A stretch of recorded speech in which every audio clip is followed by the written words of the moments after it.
Hi everybody, and welcome to the bench. Well, today I've got a real nice little pattern for you. It's called the Holographic Chironomid. This fly was originally tied by Kelly Latch, and it works really well when those silver chironomids are coming off. Make sure you have these materials ready before you tie this fly. We're going to tie the fly on a size 14 TMC 2487 hook. We'll use some 8/0 black thread. We'll use some bright orange thread for the butt, some holographic tinsel for the body. We'll use some peacock herl for the thorax. We'll use a 3/32 gold bead for the bead.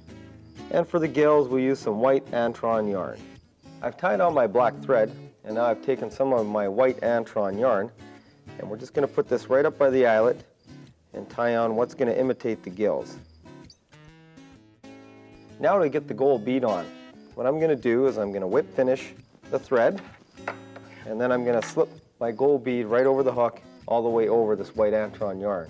I now have my white ANTRON on for the gills, and I have my gold bead on. And now we're going to put this bright orange thread on and form a nice red butt section for the fly. I now have the orange butt tied into the back, and I've re-tied on my black thread. Now taking a strand of my holographic tinsel, I'm just going to tie this in and now wrap it forward to form a nice shiny body on the fly. And keep it fairly thin, it is a chironomid. Now that the body's tied in, I've taken one strand of my peacock herl, and we're just going to tie it in to form the thorax of the fly, and really to cover up some of this black thread that's formed just behind the gold bead. The last stage to the fly now is to trim off this white ANTRON.